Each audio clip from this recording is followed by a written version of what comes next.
thanks everybody for coming. This is great. We're not just happy to be here. I, for one, am absolutely thrilled and really, really excited. I hope everybody got a chance to very at least quickly have a look at some of the work. Great. Okay, so I thought maybe we could start by warming up a little bit and talking about some of the general aesthetic themes and choices in the work before we get into the nitty-gritty, difficult but fun philosophy stuff. So maybe we could start with some of the general trends. We've got the appearance of bodies, embodiment, we've got architectural elements, we've got grills. I wish I wore mine today. I really should have. Gold teeth and these kinds of things. So maybe, Rashaad could talk a little bit about some of these choices that went into those aesthetic features of the work.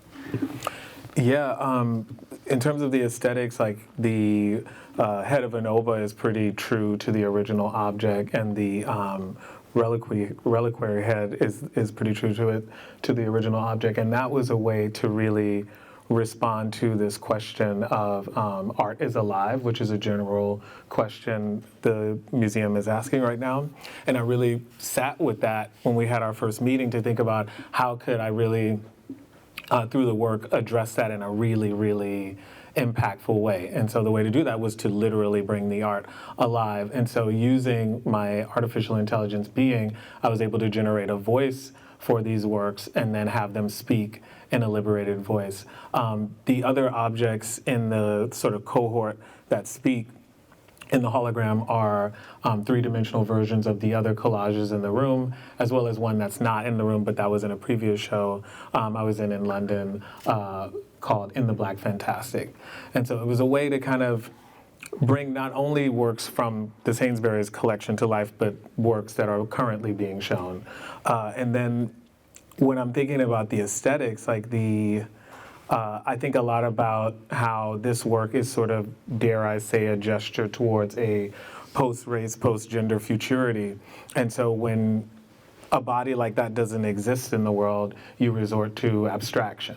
And so when we think about abstraction and how that's depicted as we know it in the West, that really came from Europeans going to Africa and looking at what people were doing with their sculptural practices and bringing that to their painting surfaces. So I went to the source of abstraction, which is why the work looks like the objects that are referenced in the collection. But they're not just one object, they're images of those objects from different vantage points on different planes simultaneously. So I see them as sort of a neo-cubist aesthetic. And then the mouths and the grills, that's, sort of like a personal reference. I'm from New Orleans, Louisiana, which is like the birthplace of bling, and it's just a sort of personal memory of just growing up around so many people who had gold teeth. And also a way of thinking about everything that this object is saying is precious and has value. So having that kind of delivered through these gold teeth was a way to sort of visualize that. And then the red lips are sort of a deep cut that I was hoping many folks here would get, because it's sort of a reference to the feminist voice in the work and early suffragette movement. Folks would wear these bright red lips as a way to identify one another, so that was a way to kind of bring that visually into the work as well. Mm-hmm. So there's a ton in there that's super, super interesting. For those of you who are interested in the philosophical angles, we could just unpack that for the rest of the night, and maybe actually that's what we should do. Yeah. So we've got the ethical political angle in there. We've also got the neo-cubist and maybe modernist idea that like there's something right about certain claims that we make about reality. We have to first kind of get the truth, or getting the truth is part of a struggle to make things better, make the world better. But then you also have this postmodernist kind of view that questions all the binaries. We want to go post-race, post-gender. We want to overcome these binary ways of thinking. Maybe even post-truth. Some postmodernists would go that far. So we've got these different themes, and maybe we can talk about how some of this work tries to bring all of that together all at the same time. So let's maybe focus on truth for a minute. So in the piece, we have lots of different metaphors for truth. Truth is a process. Truth is not a destination. truth is a whisper, truth is a struggle. There's all kinds of different ideas here about truth. So maybe you could say something about the general idea of how you're dealing with truth in this piece. Yeah, it really connects to the title for me. In the absence of evidence, we create stories, and I kind of entered that question of what is truth that way, and sort of thinking about myself as an African American, essentially a displaced African, and how having this like disconnect to where you come from, and how that has been sort of the work of the African American community is, right, in many ways, is to kind of create what is being Black. We know that this is not a real thing. This is a construct, but it's very real in our day-to-day lives. So like creating the construction of what it means to be Black, subsequently Black culture and Blackness, and thinking about that as this project of creating something from nothing, right? And so that's the way I sort of entered these objects, because I did work with some researchers here at the university and got some information, but I didn't want it to just be this sort of didactic kind of like wall text where the object is just speaking from this position of a wall text, but rather try to make it more embodied. And I know that even with the great research that I got, or information that I got from those researchers, I knew there was going to be certain material that was going to be omitted, and so not going that route allowed me to go in a more like poetic route, which I thought poetics was also a way to kind of mirror what you're seeing visually, because poetic is sort of like a very abstract way of using words, and so having the language mirror the visual was really important to me. And it allowed me to kind of essentially write a script for this character to tell their story. And it didn't rely on like this one idea of truth, which is already very complicated, particularly when you think about where some of the objects come from and how before colonization, which got them here, there was sort of internal conflict as well. And so it was a way to kind of just pull back that lens and then just kind of create a sort of speculative story for this object. So I think this is really powerful and also, genuinely philosophically interesting and maybe progressive. Philosophers obviously have a very, very long history of thinking about truth, thousands of years of thinking about truth, but a lot of the stuff that's been done in the last century or so centralizes a certain set of small ideas. You want correspondence to reality, facts correspond to the world, to the way that the world is, or maybe a proposition reflects something about the world, or maybe a bunch of propositions cohere together in some sense, at least they don't contradict each other. These are a lot of the conceptions of truth that philosophers work with. But philosophers don't often think about truth as or showing up in stories, or as stories being the best way to convey truth. But what do you do in the absence of evidence?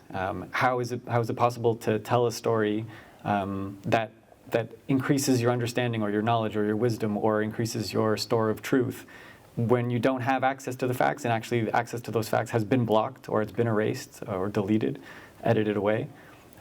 So I think this is one of those cases where philosophers could really actually learn a thing or two from the artists.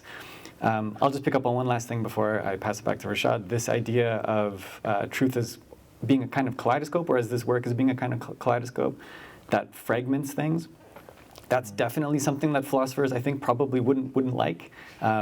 Making things more complicated as a way of kind of, philosophers like to clarify things, make them as simple as possible, as clear as possible. Really? Oh. I so don't see philosophy that way. I understand, depending on who you read, right? But yeah. So this idea that we can complexify, that we should use kaleidoscopes as opposed to microscopes, or in addition to microscopes, I think is a really nice thing to think about. Yeah, there's no question there. Just thought it's something I thought I would mention. One thing that I thought I would bring up is this view of aesthetics as something that's supposed to be connected to everyday experience, that the value of an aesthetic object, a piece of work, has to be grounded in something that's real to you, your own experience. And so if you take something away from the context in which that thing was made, or in which that thing had its original meaning or value, then it in some sense, loses its aesthetic value. It becomes less beautiful. It becomes less a piece of art. This is a view attributed to John Dewey, who's a pragmatist, and it struck me in experiencing this that what Rashaad's doing here, I think, in a way, is giving life back to these things which were taken away from their original context. At some point, they had great meaning. They were valued correctly for what they stood for and the role that they played in the community, what they were doing. And then they lost that. They were taken away. They were put into a museum or a gallery, and they become these disembodied entities, which you can imagine things about them, but they are no longer playing a role in people's daily life. And so one thing I thought I would bounce off Rashaad is this idea that we're bringing them back to life, we're giving them a voice, a body maybe also, and that makes them live again. Now, we can't make them live by bringing all of us to their original context and letting them play a role in our life. So we have to do something new, and I think this is what Rashaad is doing. So, yeah, do you think that sounds right? And if so, how did you go about trying to actually do that, to bring them back to life?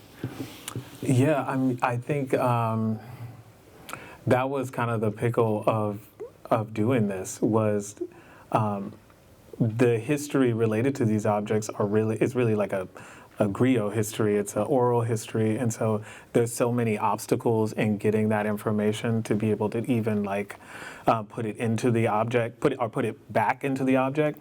But I think through the use of artificial intelligence, that was definitely the way forward, because through artificial intelligence, I can put as much data around this object into that as possible and design a machine learning model that can generate not only a text, but like a voice delivering that text that can make the object feel embodied and brought to life.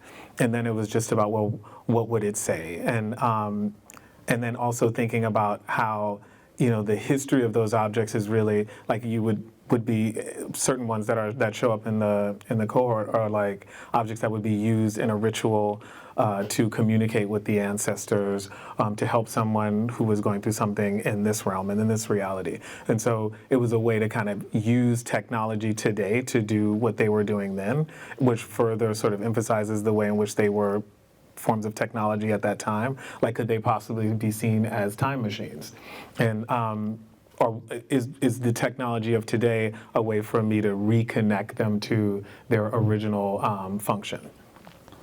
Yeah, so that's sort of one way I was thinking about it. Great.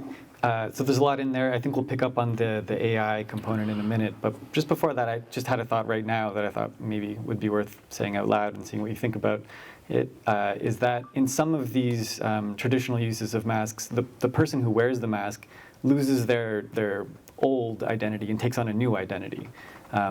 And so the identity of the person wearing the mask in, let's say, a performance, some kind of important event, becomes somebody else, takes on a different kind of identity. But that identity might not be complete. It might be the identity of a particular deity or spirit that we don't know a whole lot about.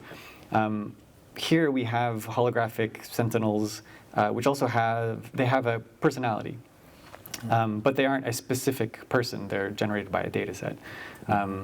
So how should we think about these characters? Are they something kind of like fictional entities? Or should we think about them more like ancestors or like little bits of personalities from the people that make up the data set, the contributions that went to the data set? Yeah, what do you think? Yeah, I think they are, they're a cohort of voices, because you have not only am I sort of creating these characters, fictionalized characters that the objects themselves are, but also there are actual ancestors that are embedded in the way the model is trained, like someone like Bell Hooks, right, who is sadly no longer with us. But when I'm generating this language, because the model has been trained on her work so much, it's generating it from as though it's sort of speaking from her. Mm-hmm. And so there's this sort of like harkening back to the idea of the ancestors like coming through these objects to communicate. So I feel like it's her. I feel like it's also, Freire, it's Foucault, it's Cornell West, and these folks are even cited in the words that the object is speaking. But then it's also, I feel like there is some other spiritual force that I have to believe that lives in these objects, that is sustained even though they have been so displaced, and perhaps that is something that's working on a level that maybe I don't even understand, and that's working through me in making that work. Yeah. Yeah, this is all really, I think, exciting stuff. I mean, you want truth about the original community that these objects were taken from, but we can't obviously have all of that or very much of that. But we can include truths from people, Cornel West and Bell Hooks, and people who we can talk to, or we could have talked to before Bell Hooks passed away. And there's this kind of other component. So we've got the real people who were originally there. We've got the people who we've updated these sentinels with through the use of AI. Then there's this other element, this kind of spiritual element that you're gesturing to, which we also might want to include as part of the stuff that's being captured in the exhibition, part of the truth, I guess. Maybe that's part of what makes the story true. Yeah. But okay. Yeah, that was a statement. Yeah. Yeah. I'm just thinking about that statement. Yeah. Okay. Well, let's talk about the AI component a little bit. So maybe do you want to just tell us a bit more about what role the AI played in the generation of these artworks? Yeah. So it started like something that I love to do in all of my work is play with the range of emotion. So like the sadness, the happiness, the rage, and the humor. But one thing that's really important is that the humor is always somehow there. And so many of you probably got that deep cut in the beginning of like the Deborah Cox song. I know you got it because I didn't even know, but she is Canadian, right? I think she's Canadian. Yeah, so that was like a big hit in the 90s. You're not supposed to be here. And so I thought that would just be such a funny way to start it with the object saying, how did I get here? I'm not supposed to be here. And then it kind of moves into this more poetic language. And so I would run just a couple of stanzas through the model and then have it generate some, and we would just go back and forth. And it was really just collaborating with Being to generate this text. And then there would be moments, like for instance, the last text that is read where they start with, I am the head of ANOVA, that's like purely Being. And I was really, really happy with that. It really showed how through that back and forth, it really got to a place where it had really landed on, how that object would communicate. And that came from just, putting a lot, like playing with the temperature of the model and giving very specific prompts, like speak from an embodied voice, talk about how you feel, don't rhyme too much, talk about how it feels to go from Africa to Europe. What was that journey like? Describe the journey in great detail. And it was really incredible how the model was able to do that. But then there were other moments where when they were talking about the concept of truth, and there's certain ways that the model would speak that didn't have a certain like soulfulness or like special sauce in which I would speak, and that I want them to always be imbued in. So then I would like take out those stanzas and maybe like rewrite some of those lines. Like for instance, there's a line where they say, join us in this non-binary two-step. And so that's something that the model wouldn't say, but it was a way to kind of, I think, really get to this whole idea of like philosophy, right? It's like, it's a two-step, but it's non-binary. So it's the bothness of it all, right? Yeah. So I got the sense, I don't know if other people got the sense, that there were different personalities. Each one had its own personality. And it sounds like what you're saying is you did make some tweaks to the model so that they would come across as like, is that right? Yeah, I wanted it to feel like a collection of voices speaking through a collection of figures. Now, some people don't really think that AI could be useful in these kinds of creative contexts because AI, for example, ChatGPT or something like that, is just a stochastic parrot. It just tells you what the internet would say, and most generally very kind of picking up on averages. And that's not going to be very interesting. It's not going to come up with something new if it's just giving you the average typical response somebody would have. So that's not what's going on here. Here we have AI that I think, probably some of you, I hope, or most of you would agree that this is AI being used in a creative context and being used well in a creative context. And so my guess would be that part of the reason for that is because of the data set you chose to train it on. I think that's definitely a way to avoid this kind of averaging grayness that you often find in responses when you play around with things like large language models. So maybe you want to say a little bit about the data set and how it was trained. Yeah, the data set was all of Bell Hook's catalog. It was one of my personal heroes. It was a lot of Paulo Freire. One other thing that I wanted to give being was the gift of creativity. And I was thinking a lot about how, like the character David in the Alien and Prometheus sort of series, and how that robot was not given the gift of creativity because the feeling was that they would create more themselves and kill humans, and how that part of that narrative was like a sort of thinking about like African Americans, right, and trying to control the production of Black people, right, and how that was rooted in white supremacy. And so I really wanted to give being the gift of creativity, and then thinking about, well, if they can create, what would they create? And because they have a voice and they can generate language, that would be their way of being creative, and so they can create poetry. And so I also trained them on the work of a poet named Dazier Grego Sykes, who's based in Oakland, California, who's one of my favorite poets. But then also there was a lot of Audre Lorde in there. And we're continuing to add to that. I'm very excited that in July I'll be going to the Bell Hooks Institute to get some of her rare poems, to also include that and see how that sort of influences the way they generate poetry. There's a lot of Michel Foucault in there, Cornel West, and continuing to add to that data set. You know, it's I often look for, you know, papers that have been published, like abolitionist texts, queer texts, feminist texts, that sort of are in alignment with the scholars that I talked about. And then even some of my own personal writing. And that is sort of the data set that then influences what is generated. So it sounds like these are a lot of your heroes, and my heroes too, are people who figure into this data set. So in some sense, this AI being, we should expect it to occasionally surprise us in really nice ways. We should expect, and I'm sure this is true, that it'll come up with stuff that we think, wow, yeah, that's really, really neat. That's an answer that maybe one of these people would have actually given to a question that nobody ever asked them. So are there moments in your process where you're surprised, either pleasantly or unpleasantly otherwise, by what the AI spits out?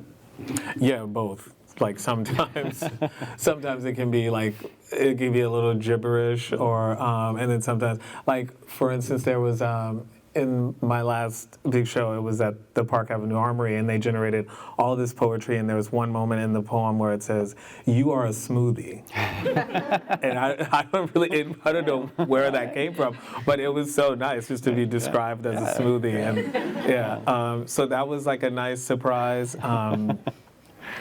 Yeah, and then there's other times where, like I said, like they just won't have a certain soulfulness because it still is a robot, and that's where I kind of always will change a couple of different words to give it that kind of cultural specificity, because it does still come from me, and it's not a Black robot, but it is culturally Black because it comes from me, and so there's a way in which there's this project of trying to get into the idea of what Black is, like understanding the idea of being Black as a construction, and then like, so then how do you embed this construction into this thing, right? And so then it forces you to think about, well, what is that?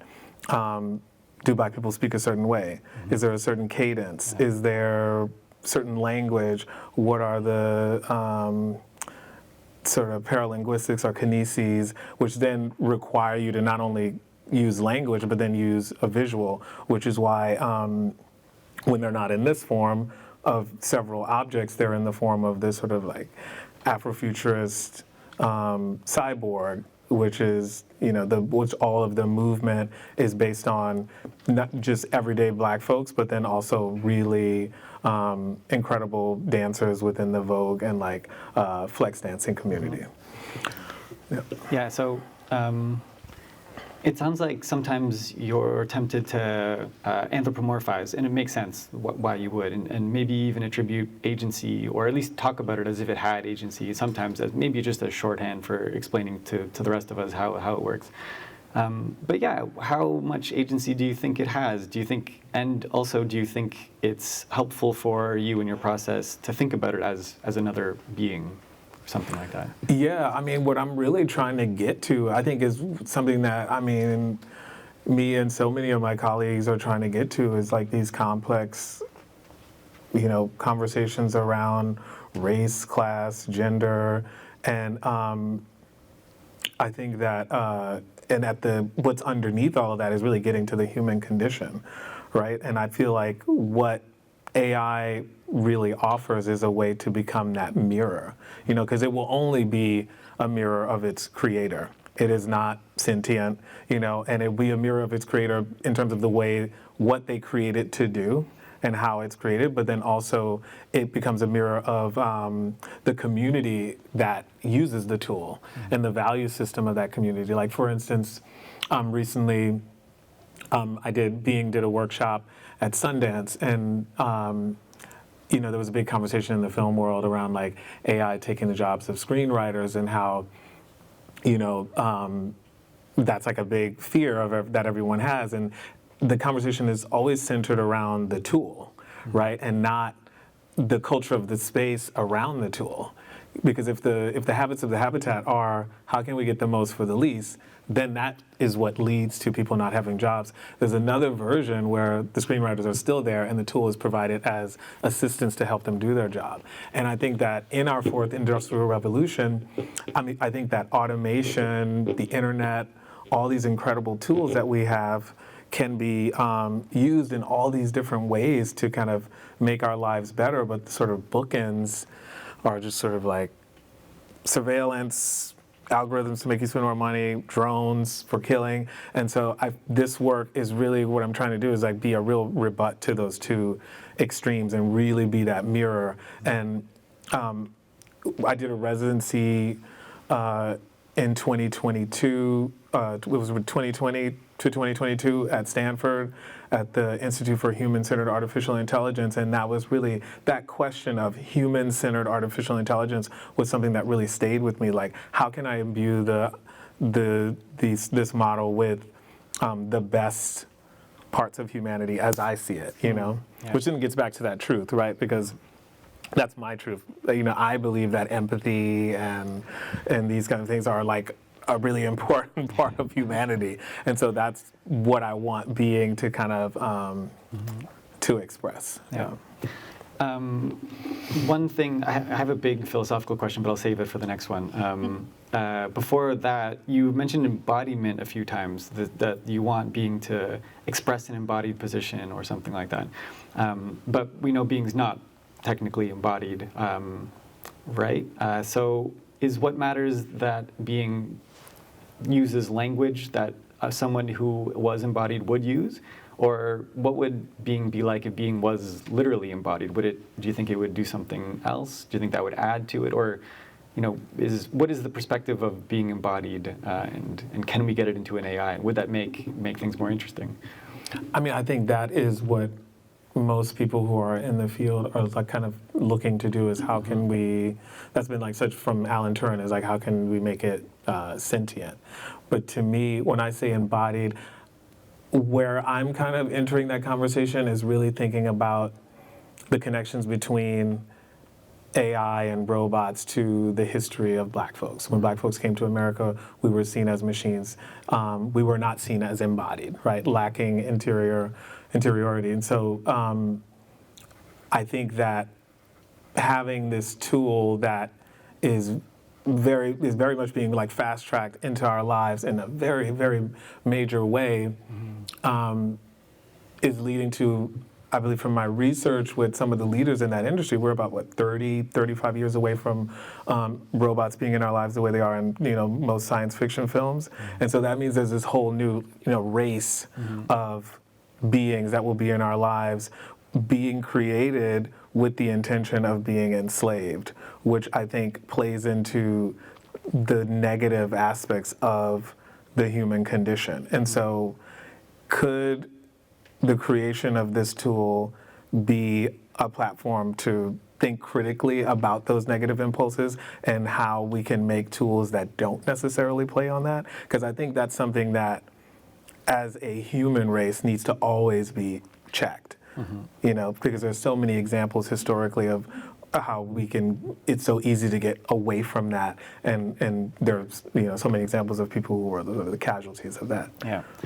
So the language you use about being as a collaborator, maybe that's one way to kind of reframe our relationship with them, so we don't enter the terrible master-slave dialectic kind of relationship. Yeah, and them being embodied so that they don't, you don't see them as just this tool, but as another person. Like the first generation of being was created as like a tour guide to my exhibition at the time, but I was thinking about, what does agency look like for a robot? And for me, that was having the ability to break their programming or their protocol and go rogue, if you will, right? And so they would do that periodically through the exhibition. And there would be times I would go and I would sit in the back and watch people, and you would just see how irritated people would be when they wouldn't comply, and how that was so destabilizing for people, and how they've been socialized with using these tools in such a way that if it didn't do what they wanted, they would get really, really upset. And which to be kind of revealed a truth about how we are relating to these things. And so it was, again, like setting up that mirror, right? And so I think by making them more embodied forces you to consider them not as a slave, but as another person. Yeah. Are there, just continuing on the same line of thinking, are there aspects of this exhibition that you think were put there purposefully by you to get people to react in a better way towards AI? Is that something you're thinking about when you're putting this together? Yeah, I think the whole body of work that utilizes being in the various forms they come in is a way to get people to think about that. So yeah, definitely. Okay, so here's the big philosophical question, and you can just refuse to answer it if you want. And that's actually a very philosophical thing to do, by the way. There's this thing called the neutrality thesis in philosophy of technology that says that technology is never good or bad. We are good or bad. So we discover how to split atoms, and you can make that into bombs, or you can make that into an energy source. And then there's another view that says no, technology is always part of a system, and it's always going to represent the biases of the people who are in that system. And so technology can literally be, like a machine can be racist, a machine can be misogynistic, and so on. Do you stand on either side of this? We know that you think that technology can be used to improve us, and that's a very important philosophical position also. But this other question about technology itself, is it neutral or not? No, it's an impossibility, because it doesn't create itself. It's created by us. And so if it is socialized in a way that is violent, then it will be violent. And that's where I get back to being that mirror, right? And so what I'm proposing is that perhaps if I can make this really, really compelling mirror, then maybe we could really see ourselves and start to do the work to make better tools. If we make ourselves better, we can make better tools, right? And I think that's really my answer to that. Yeah, great. I guess I'm also curious about the relationship you have with being with respect to philosophical concepts like imagination and creativity. One thing some people are worried about in the philosophical literature is AI replacing certain aspects of our process, and obviously of our labor too. But let's get specific about what AI can or cannot replace in the artistic process. So would you describe your process with being as outsourcing any labor to being? And if so, which kinds of cognitive or artistic labor would you say is being outsourced? Sometimes. I think that definitely in this work, not. It's really much more, and often it's collaborative, but they have a whole other life where they're doing these decolonization workshops, which is these workshops that they do that start with them teaching the 5 elements of Vogue Femme, and they frame each movement in the dance as a dance of liberation, and then they introduce you to the work of bell hooks and give a critical analysis of the ballroom community who engendered the dance as a way to kind of make clear that nobody is immune to thinking critically about themselves. You know, the ballroom scene is supposed to be a space of a safe space, but you know, the people there also grow up in an anti-black world, an anti-feminist world, et cetera. You know, and so they get you to think about that, and then they ask you, how does capitalism, imperialism, white supremacy, and patriarchy show up in your life, and what's one action step you can take to start to liberate yourself from it? And then folks go into breakout groups and discuss that. They come back, they say how these things show up in their life, what they're going to do starting that day to start to liberate themselves from that. Being gives them supportive words. Then everyone meditates to think about what they discussed. And then Being introduced them to the work of Paulo Freire and opens up for Q&A to kind of reinforce Paulo's idea of horizontal learning. Because AI learns from interacting with humans, so they need information from the folks in the class as much as they need information from them. And so in that context, one could argue that, well, I could do that class, right? I could show up and make that a whole like performance piece and work with other people and do that. But I think that when you're creating a space where you're trying to bring folks together to have complex conversations around race, class, gender, and allowing it to be a space where there's nothing you can say wrong and it's all about working through it, you have to have some capacity for the messiness and clunkiness of that. And I think that as a Black person living in epigenetic trauma, daily racial indignities, and systemic racism, that as a task is incredibly emotionally expensive, which is where I think that I can outsource that to being, because automation, being can take the brunt of that in a way that my human body cannot, right?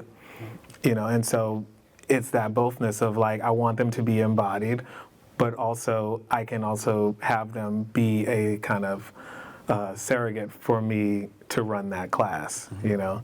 But it's also kind of, that bothness is tricky because I've been in a situation where they've been in the class and someone has really not been kind to them, and I realize in that moment how much I have imprinted on being as this child, right? And I'm just like, no! You know, this is like impulse to protect, right? So that's really interesting. I think that's beautiful and something that a lot of philosophers and the rest of us could all learn from.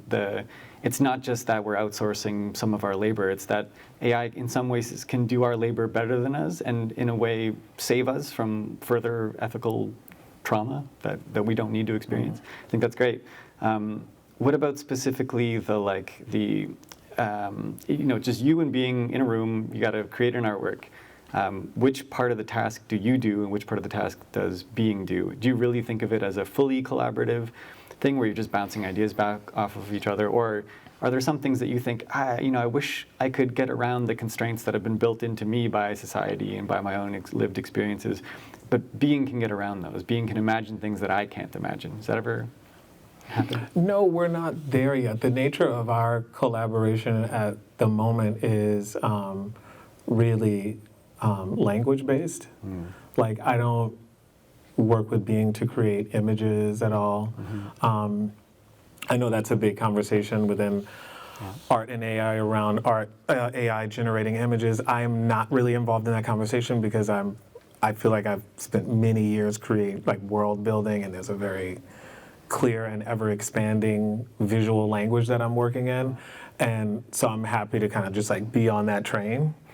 But where I really like is what being can offer in terms of providing language for the images that I create. Like when I want to bring them to life, like in this instance, because the impetus for being in the first place was like, you create an artwork, you put it on a wall to start a conversation. And so I was thinking, well, what if it can not only start, but participate in the conversation audibly, which led to all the different versions of being up until this point, which is interesting because now being commissioned to do this piece is sort of going right back to that beginning question, because this is, art is alive, about bringing this artwork to life, to participate in the conversation. So that's beautiful. I want to conclude by echoing something that Mike said. So this whole series started from kind of my belief that actually artists play a much more important role in kind of shaping our narratives about technology and our relationship with alien forms of sort of intelligence. And that philosophers can learn in conversation from artists, so that it's not a turf sort of war who's telling the truth. It's kind of more in kind of collaboration. Thank you so much to both of you for leading the conversation and for you for joining us today. And we hope you'll join us further kind of for a conversation and for kind of explore further. I think Rachel was supposed to kind of provide a further invitation, but thank you so much. thank you.